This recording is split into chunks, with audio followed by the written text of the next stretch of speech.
Welcome back, my friend. I'm glad you're here. Because today, we are going to take a journey together, not just through history, but through the mind and heart of one of the most extraordinary men who ever lived. You see, there are some people whose names fade with time. And there are others whose names echo for thousands of years. Some build small dreams. And some dare to dream so big, that the entire world becomes their stage.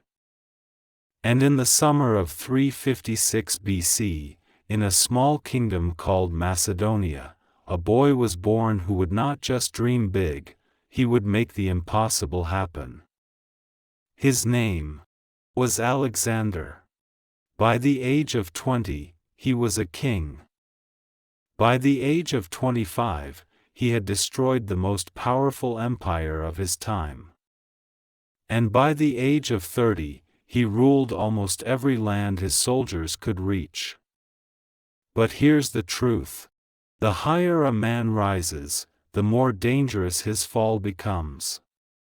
And even the one the world called the Great was still just a man. In today's video, we will explore the rise and fall of Alexander the Great, how a young prince became the most successful military commander in history, and how his own greatness led to his downfall.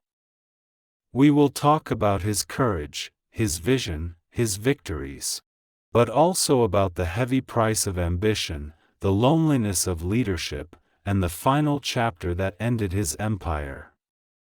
So, sit back and imagine yourself standing beside Alexander, on the battlefield, in the royal palace, and in the moments when history was being written. Because this is more than just a story. It's a lesson about power, dreams, and the truth every human must face, no matter how high they rise. The rise of Alexander the Great. Imagine the year is 356 BC. A warm summer night in the ancient kingdom of Macedonia. The stars are bright, the air is still. And in the royal palace, a cry is heard, the cry of a newborn child. This child would one day make kings tremble and empires collapse. His name was Alexander. From the moment he was born, Alexander's destiny seemed extraordinary. His father, King Philip II, was one of the greatest military minds of his time, a man who had transformed Macedonia into a dominant power. His mother, Queen Olympias, was a woman of fierce spirit and deep belief in destiny. She told young Alexander that he was descended from Achilles, the greatest warrior of Greek legend. Imagine growing up believing that the blood of heroes ran through your veins. But Alexander's greatest early gift was not his royal blood, it was his education. His father chose the greatest philosopher in the world, Aristotle, to be his tutor. Under Aristotle's guidance, Alexander learned not just about war, but about philosophy, ethics, science, literature, and leadership. He learned to see the world not just as a battlefield, but as a stage where ideas and cultures could meet. Even as a boy, Alexander showed signs of courage and insight far beyond his years. One day, a magnificent horse was brought to the palace, a wild stallion no one could tame. The horse fought against every rider, rearing and kicking. The court began to laugh at the useless animal, but young Alexander noticed something no one else had: the horse was afraid of its own shadow. Calmly, Alexander turned the horse toward the sun so the shadow fell behind it. The animal instantly settled. Then, to the amazement of everyone watching, Alexander mounted the horse and rode away at full gallop. The stallion, Bucephalus, became his lifelong companion, carrying him through some of the greatest battles in history. Tragedy struck when Alexander was just 20 years old. His father, King Philip, was assassinated during a celebration. Chaos threatened to engulf Macedonia. Many enemies saw the young prince as inexperienced, an easy target to overthrow. But they underestimated him. Acting with speed and precision, Alexander crushed rebellions, secured the loyalty of the Greek city-states, and established himself as king. It was a dangerous beginning, but it revealed a truth that would define his life. Alexander did not wait for opportunity, he seized it. With Greece united under his rule, Alexander set his eyes on the greatest prize of all, the Persian Empire.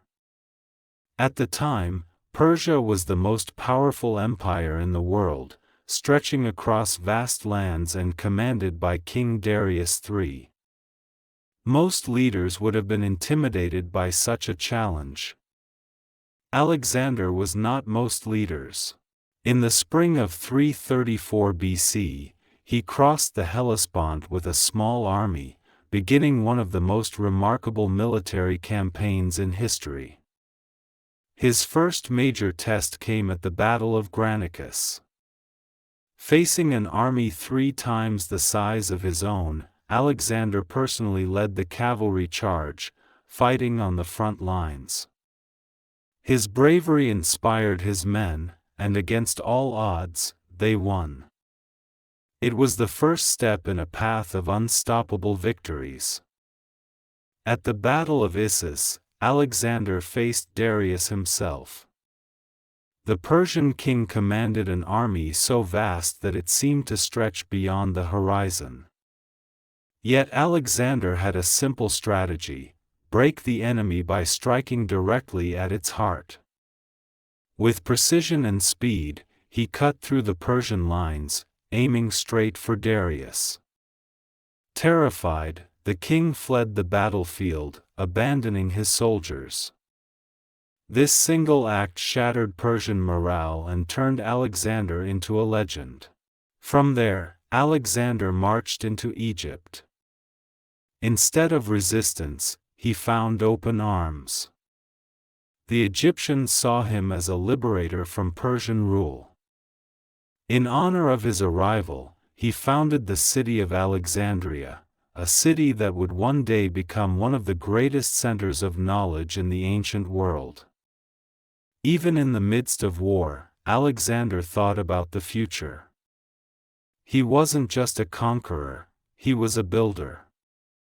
But perhaps his greatest victory came at the Battle of Gaugamela in 331 BC. This time, Darius returned with an army so massive that historians estimate it outnumbered Alexander's forces 5-1. The battlefield was carefully prepared by the Persians, with traps and obstacles meant to neutralize the Macedonian cavalry. But Alexander adapted.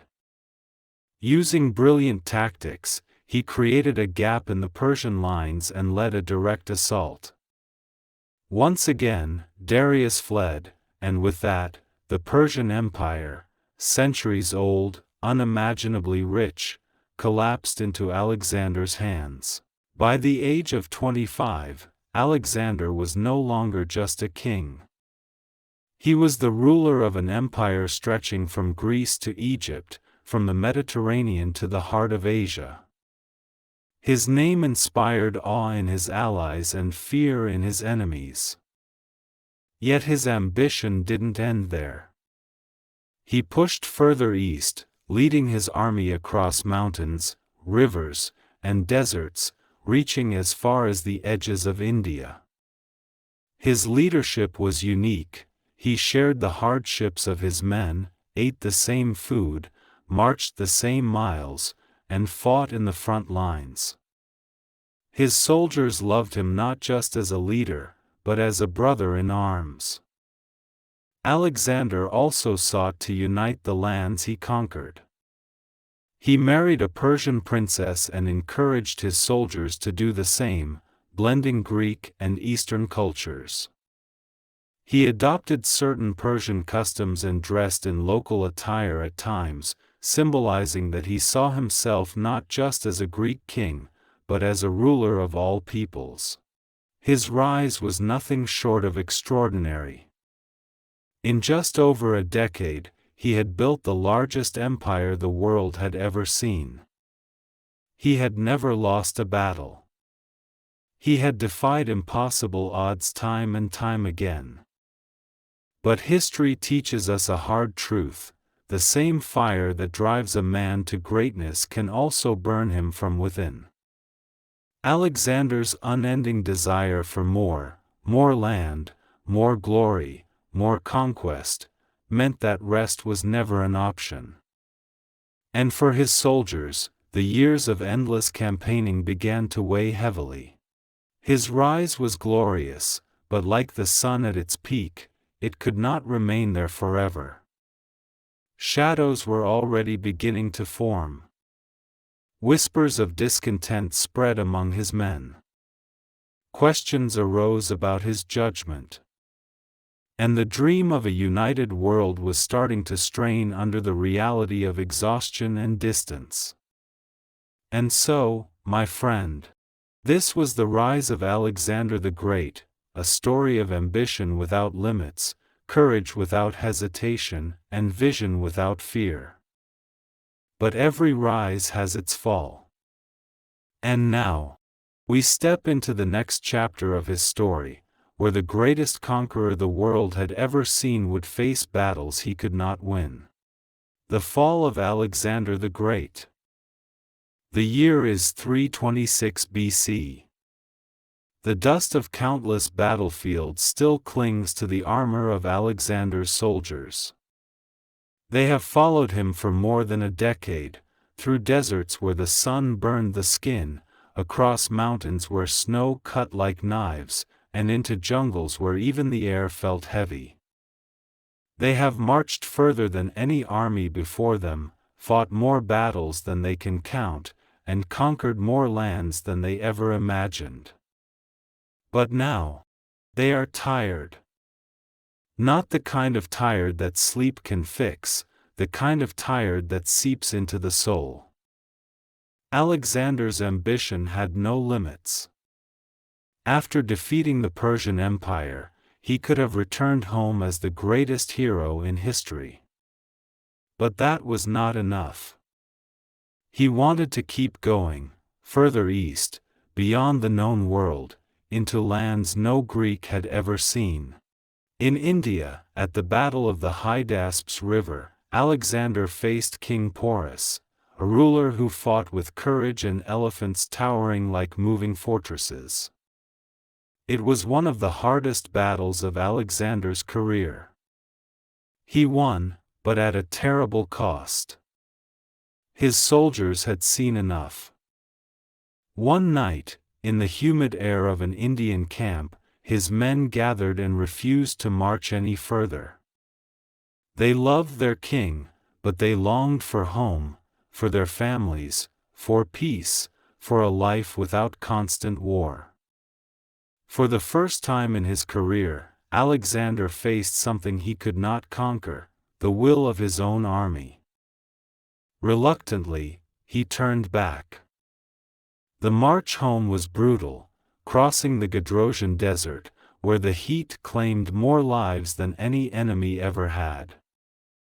The dream of endless conquest was fading, replaced by the harsh reality of exhaustion and loss. When Alexander finally returned to Babylon, he began planning his next campaign, an invasion of Arabia. But cracks had already begun to form in the foundations of his empire. The vast lands he ruled were filled with different cultures, languages, and loyalties. Some of his own generals began to question his decisions. Alexander had started adopting more Persian customs, wearing their robes, and expecting his Greek companions to bow before him, something that angered many Macedonians. They feared their beloved king was becoming distant, more like an Eastern monarch than the warrior they once knew. Then came the whispers of poison, of betrayal, of enemies hidden among his closest allies. Whether these were true or just the inevitable rumors that surround great power, no one can say for sure. But the tension was real, and it grew with each passing day. In the summer of 323 BC, at the age of just 32, Alexander fell suddenly ill in Babylon. At first, it seemed like a fever, nothing a man of his strength couldn't overcome. But day by day, his condition worsened. His voice grew weaker.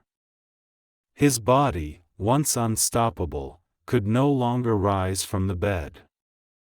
His generals stood by, powerless.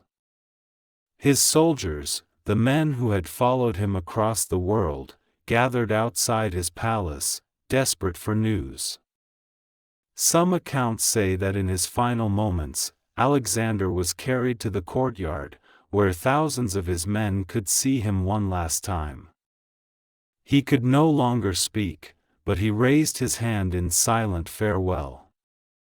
On the 10th or 11th of June, 323 BC, Alexander the Great, the man who had never lost a battle, the man who had built the largest empire the world had ever seen, took his final breath. And just like that, the sun set on an era. But the story didn't end there. With no clear successor, his empire, stretching from Greece to India, fell into chaos. His generals, once united under his leadership, turned against each other in a brutal struggle for power. Within a few years, the empire he had built with blood and vision was shattered into pieces. It is one of history's greatest ironies, that a man who could conquer the world could not conquer time. Alexander's fall teaches us something deeper than strategy or war.